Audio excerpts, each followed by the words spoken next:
Hello बच्चों, let's read the question. Two bodies of masses 2 kg and 4 kg are moving with velocities 20 meter per second and 10 meter per second towards each other due to mutual gravitation attraction. What is the velocity of their center of mass? सो बच्चों इस question को हम refer कर सकते हैं 11th NCERT part 1 page number 148 पर। सो बच्चों given है दो बॉडीज। फर्स्ट बॉडी का मास है 2 kg and that of second body is 4 kg और दोनों ही bodies mutual gravitation attraction force के कारण एक दूसरे की तरफ मूव कर रही हैं। तो मान लेते हैं this is the surface and this is a body which is of 2 kg.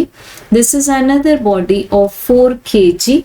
अब अगर हम 2 kg की इनिशियल वेलोसिटी को मान लें along पॉजिटिव x एक्सिस, जिसको हम मान सकते हैं +20 मीटर पर सेकेंड एंड 4 kg इस 2 kg की तरफ आ रहा है, तो इसकी वेलोसिटी को हम x डैश एक्सिस के अलोंग मान सकते हैं -10 मीटर पर सेकेंड।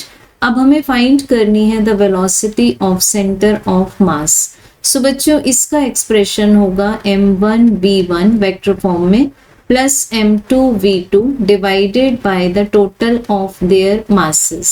सो m1 की वैल्यू है 2 और v1 की वैल्यू है +20, देन m2 की वैल्यू है 4 एंड v2 की वैल्यू -10।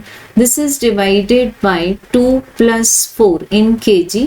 सो हमें न्यूमरेटर में मिल जाएगा 40 - 40 and divided by 6, so it will be making it as 0.